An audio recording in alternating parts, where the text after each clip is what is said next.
Shalom, selamat hari Minggu. Kita jumpa lagi dalam ibadah online pada hari Minggu ini. Puji Tuhan, kita diberkati oleh Tuhan dengan berkat kesehatan, kekuatan, bahkan waktu dan kesempatan yang indah. Kita kembali ada lagi dalam hadirat Tuhan. Mari sama-sama kita menaikkan syukur kita kepada Tuhan sambil kita nyanyikan pujian ini. Bapa, ku persembahkan tubuhku sebagai persembahan yang hidup, kudus, dan berkenan kepadamu sebagai ibadah kita yang sejati. Haleluya, haleluya. Kami bersyukur kepadamu Tuhan.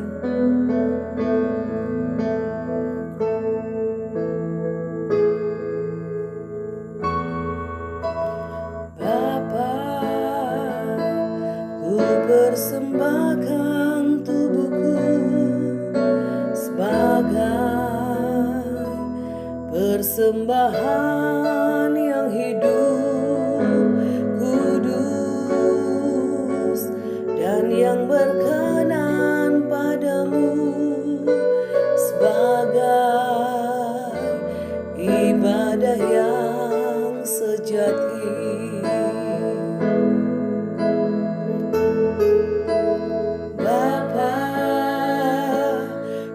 Persembahkan tubuhku sebagai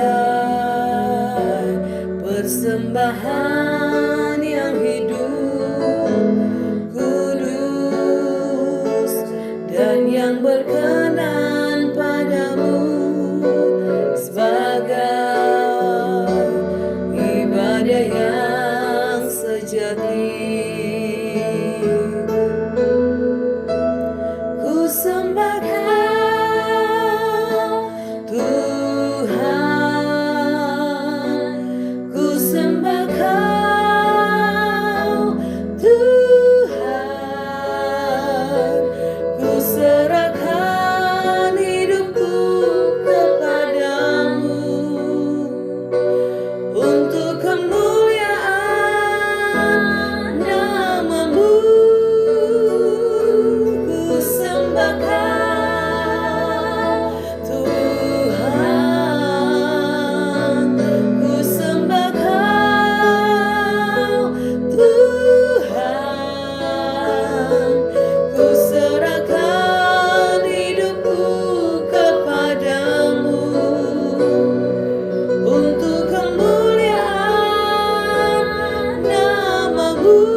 Persembahkan seluruh tubuh kami, roh, jiwa, dan tubuh kami kepadamu Tuhan. Biarlah hari ini ibadah yang kami naikkan kepada Tuhan menjadi ibadah yang berkenan kepada Tuhan dan sebagai ibadah kami yang sejati. Hanya nama-Mu yang kami tinggikan, hanya Engkau yang kami sembah, karena kami tahu hanya Engkau yang layak terima pujian penyembahan kami Tuhan. Segala pujian, pengagungan, penghormatan hanya bagi Engkau, Raja di atas segala raja, Tuhan di atas segala Tuhan. Segala kemuliaan hanya bagi-Mu Tuhan. Berkati ibadah kami, urapi ibadah kami. Biarkan boleh menikmati lawatan Tuhan hari ini. Jiwa kami dipuaskan dalam hadirat-Mu Tuhan. Dan kami akan buka ibadah ini mengucap syukur dalam nama Tuhan Yesus Kristus. Haleluya. Amin. Haleluya, mari kita mau menyanyikan kebesaran nama Tuhan. Karena Dia kuat dan penuh kuasa, kita mau bersorak-sorai karena kasih Allah bagi kita yang telah datang melawat kita. Nyanyi bagi Dia, haleluya.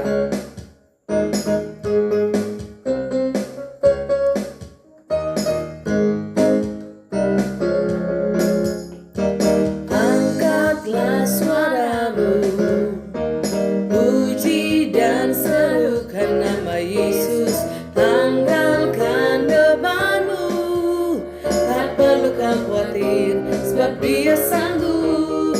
Gerakkan kakimu, menarilah dan bertepuk tangan, bersukacitalah, tak perlu kau khawatir, sebab Dia sanggup. Sekarang nyanyikan kebesarannya, Dia kuat dan penuh kuasa. Bersorak-sorai karena kasih-Nya telah datang melawat kita. Nyanyi bagi Dia.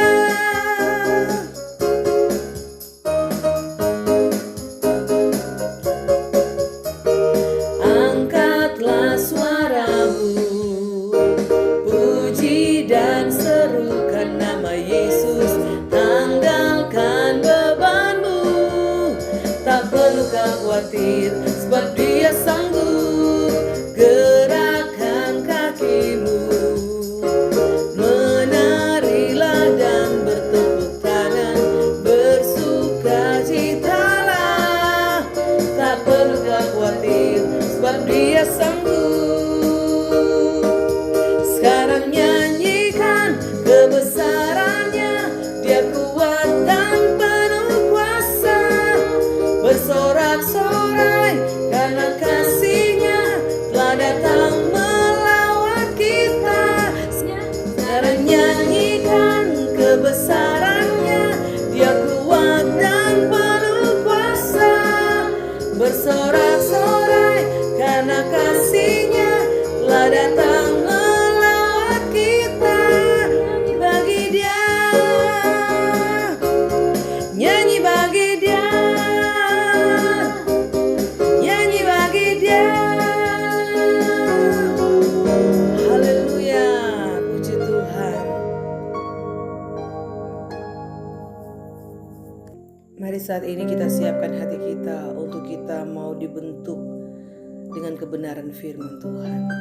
Kita minta Bapa sentuh hati kita mengubahkan hidup kita untuk menjadi baru. Bagai emas yang murni, Tuhan membentuk bejana hati kita.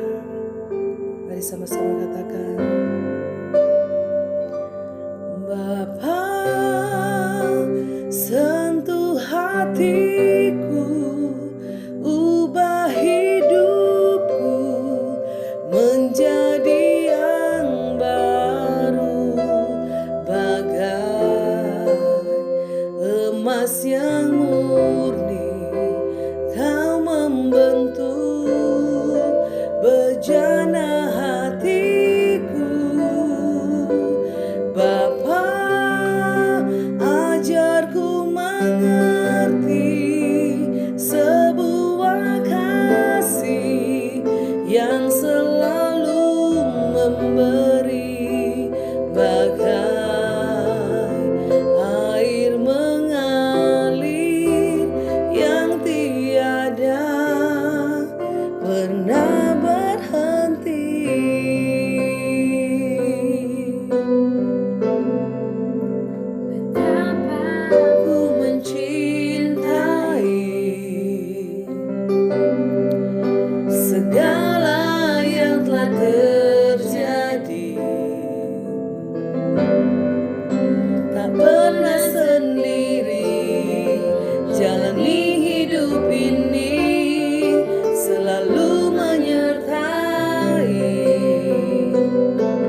untuk boleh mengerti setiap kehendak-Mu, setiap rancangan-Mu, setiap Tuhan ketetapan-Mu, peraturan-Mu, perintah-Mu, untuk boleh kami lakukan dan kami jalani dalam setiap kehidupan kami.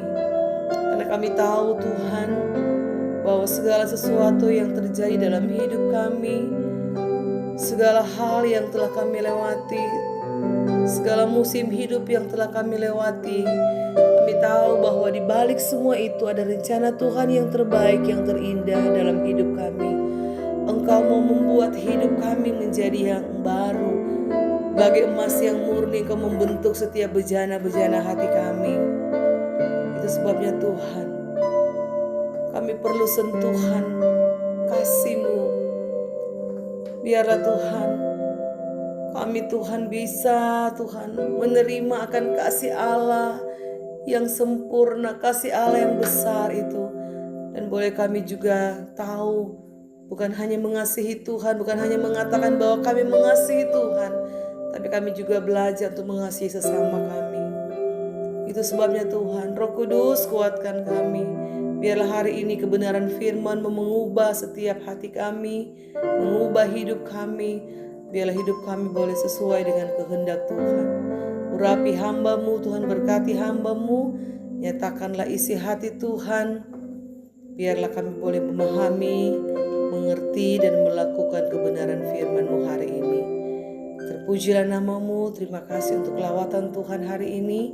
Kami siap terima dengar firman-Mu dalam nama Tuhan Yesus Kristus. Haleluya. Amin.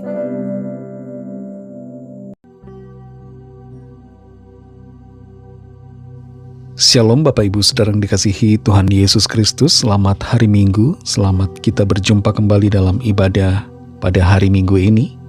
Kita bersyukur karena Tuhan senantiasa berbuat baik dalam kehidupan kita. Rencananya sempurna atas kita. Dalam segala perkara Tuhan turut bekerja, mendatangkan kebaikan bagi saudara dan saya. Dalam kesempatan ibadah hari ini, saya akan menyampaikan firman Tuhan dengan sebuah tema, yaitu 3 makna salib Kristus. Salah satu negara di dunia ini yang penduduknya paling banyak memakai aksesoris salib adalah Meksiko.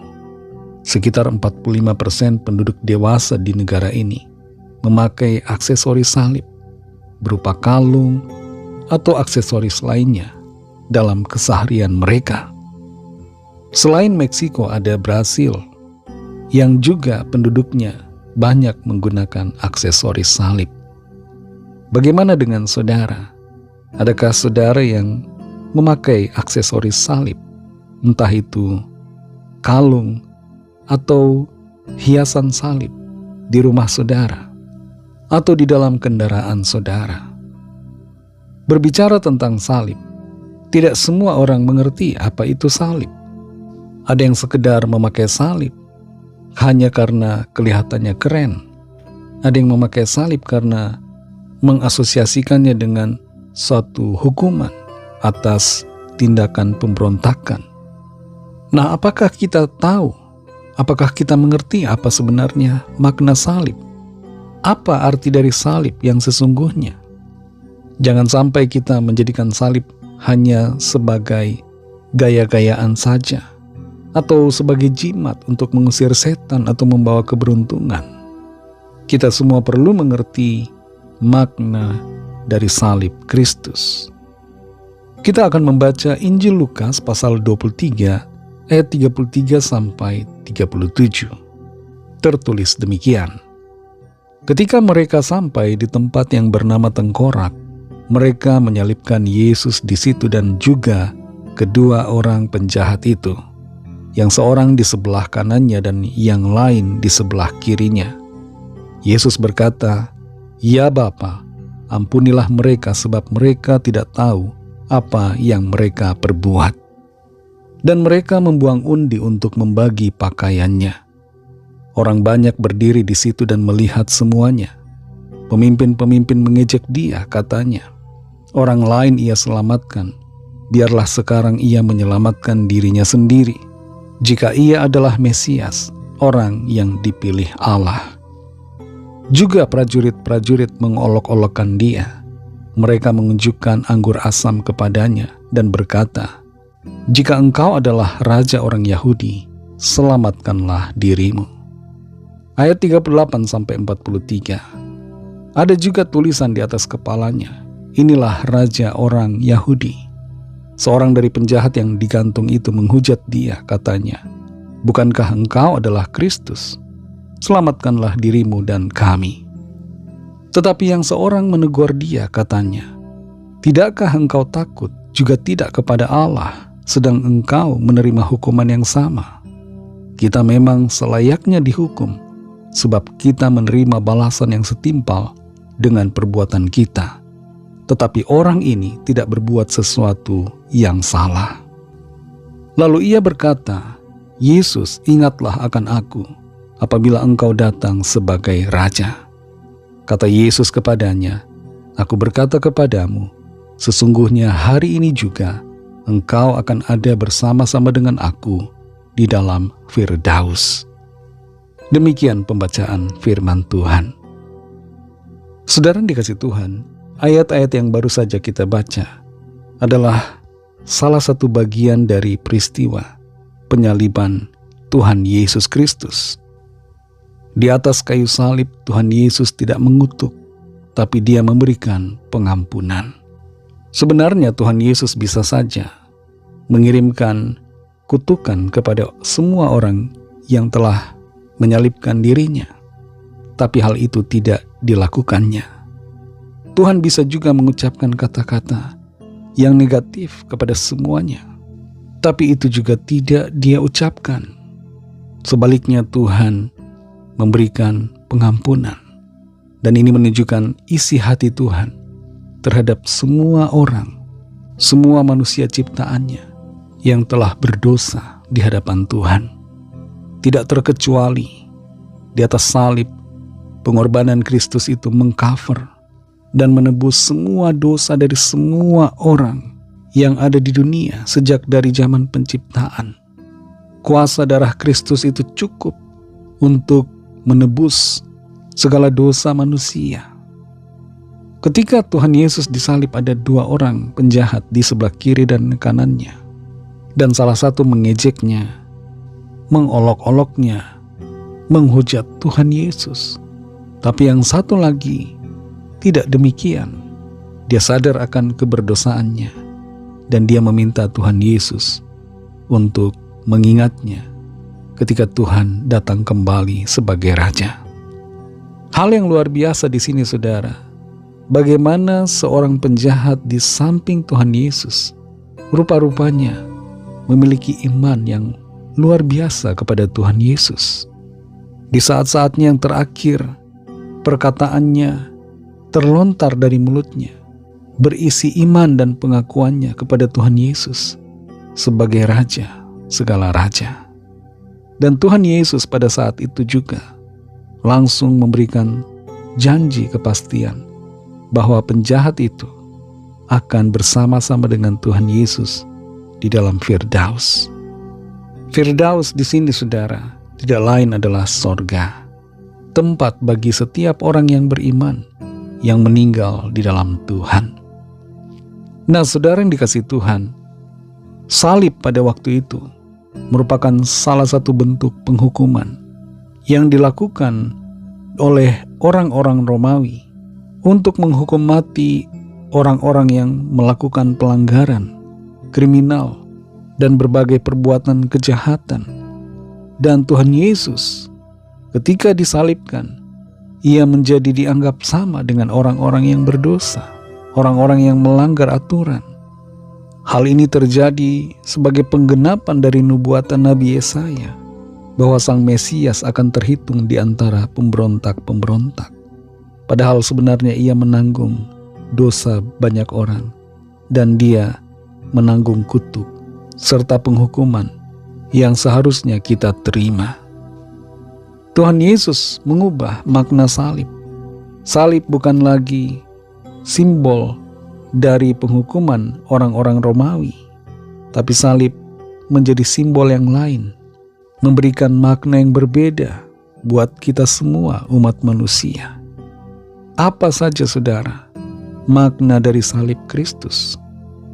Makna yang pertama adalah salib Kristus merupakan bukti dari kasih Tuhan. Seorang pastor, penulis, pendeta bernama Francis Chan pernah mengatakan, "True love requires sacrifice."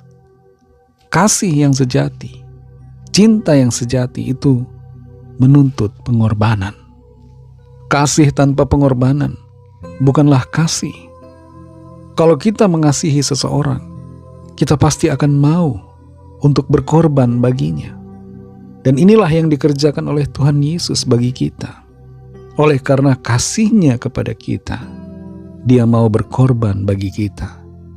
Dia datang sebagai manusia, memberikan nyawanya sebagai bukti dari kasih-Nya kepada kita. Dalam Roma 5 ayat 8-9 tertulis, "Akan tetapi Allah menunjukkan kasih-Nya kepada kita, oleh karena Kristus telah mati untuk kita ketika kita masih berdosa.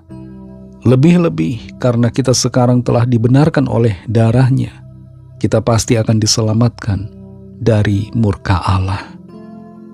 Ini yang luar biasa saudara. Dalam keberdosaan kita, Tuhan menunjukkan kasih-Nya yang besar.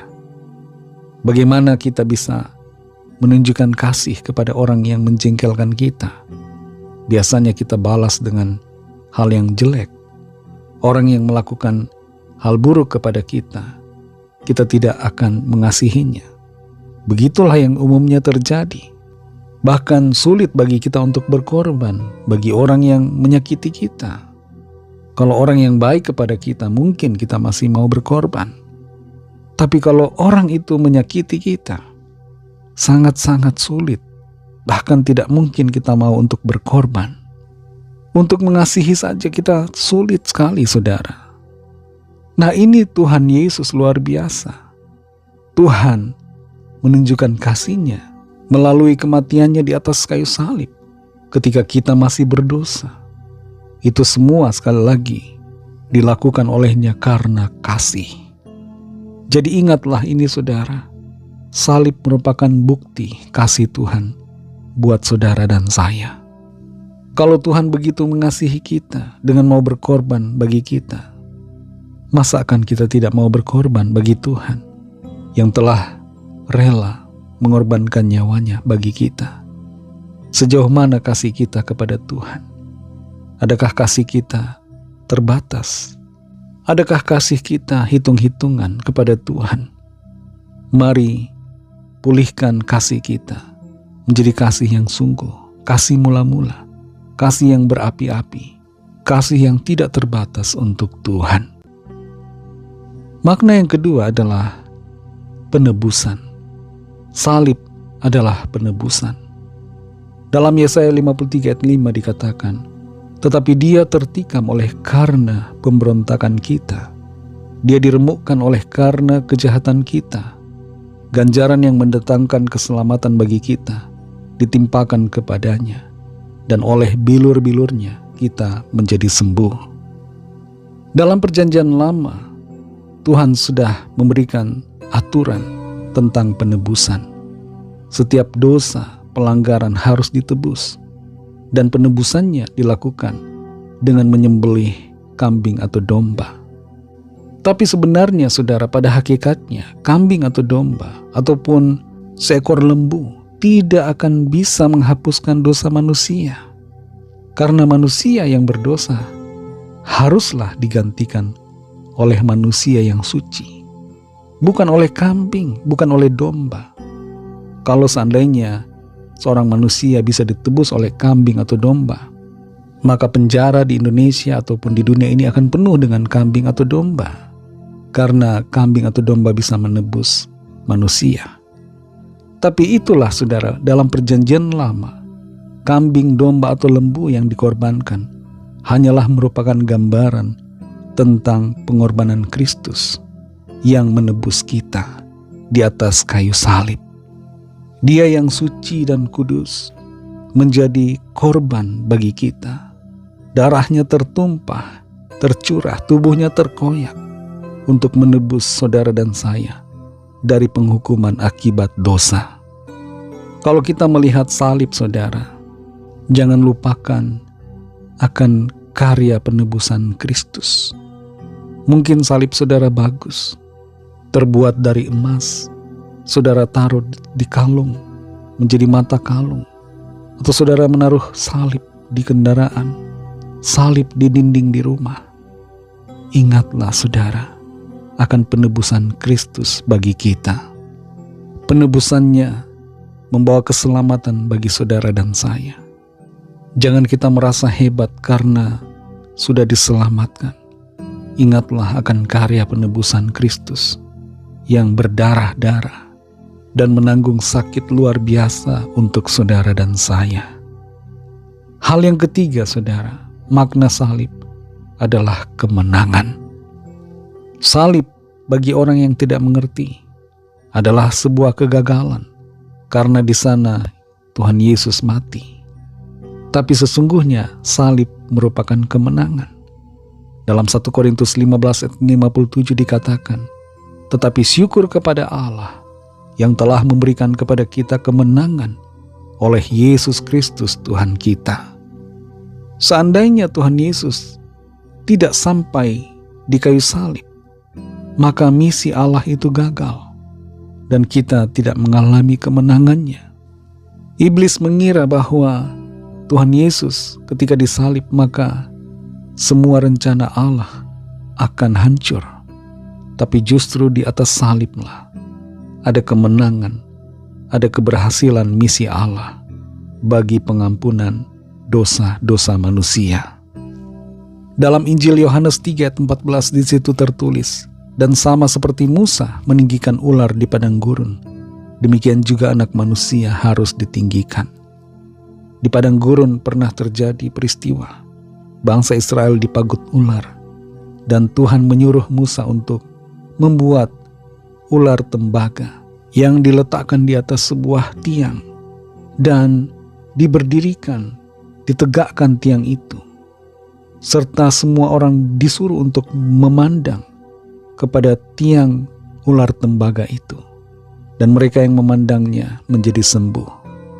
Demikian juga saudara, ketika Tuhan Yesus disalibkan, salib Kristus itu ditinggikan dan kita memandangnya, dan setiap kita yang memandang dengan iman menjadi sembuh. Sembuh dari segala kutuk akibat dosa, sembuh dari segala ancaman maut kekal, dan kita mengalami kuasa kemenangan. Saudara yang dikasihi Tuhan, setiap kali kita memandang salib dan mengingat akan pengorbanannya, mungkin kita akan terharu dan menangis.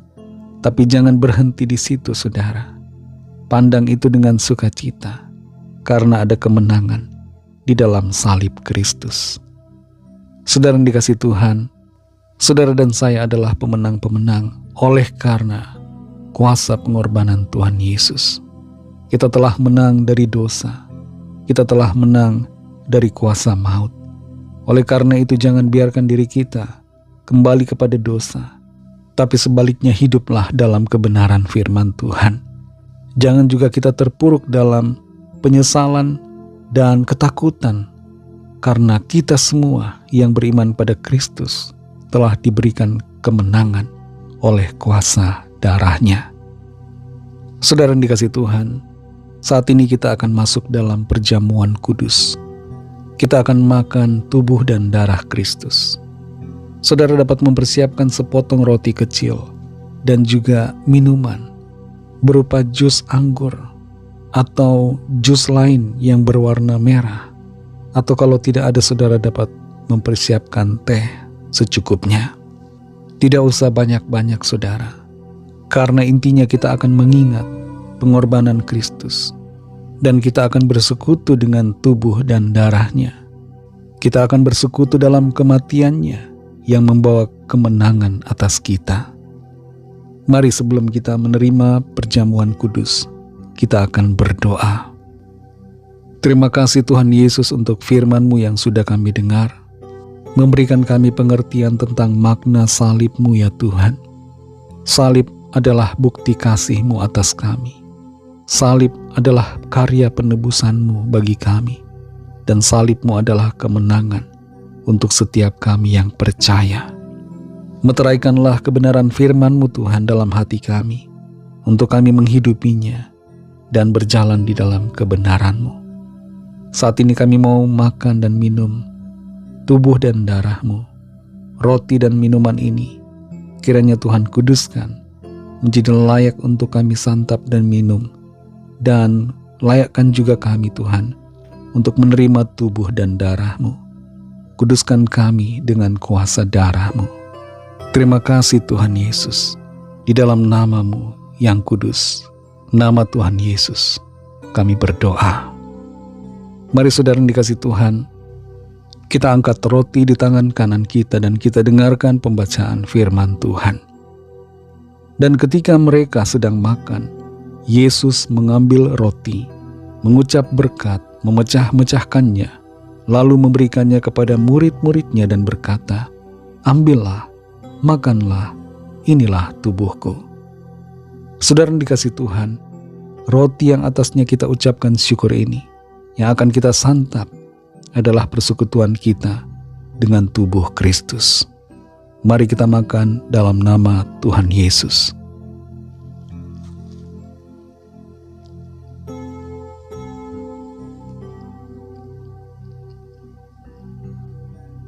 Mari angkat cawan minuman di tangan kanan kita dan kita dengarkan pembacaan firman Tuhan.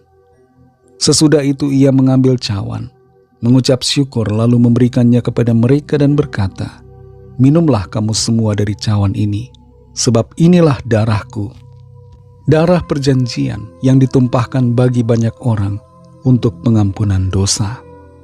Saudara yang dikasih Tuhan, cawan minuman yang atasnya kita ucapkan syukur ini, yang akan kita minum adalah persekutuan kita dengan darah Kristus. Mari kita minum dalam nama Tuhan Yesus.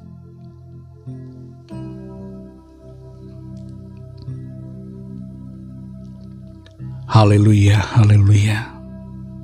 Terima kasih Tuhan Yesus. Kami bersyukur untuk karya penebusan-Mu. Engkau telah mati dan berkorban bagi kami untuk keselamatan kami. Engkau menjadi korban yang sempurna, yang menebus kami dari segala dosa dan pelanggaran kami. Engkau menebus dan membebaskan kami dari penghukuman akibat dosa-dosa kami. Engkau melepaskan kami dari maut yang kekal dan memberikan kami keselamatan serta kehidupan selama-lamanya. Terima kasih Tuhan untuk kuasa pengorbanan-Mu. Terima kasih untuk tubuh dan darah-Mu.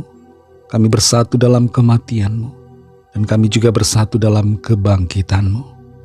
Terima kasih Tuhan. Kami percaya, kami terima berkat Tuhan lewat persekutuan dengan tubuh dan darah-Mu. Kami terima berkat jasmani dan juga berkat rohani oleh kuasa darah-Mu yang kudus. Terima kasih Tuhan Yesus. Berkati kami Tuhan di sepanjang hari-hari ke depan dalam segala tugas aktivitas kami.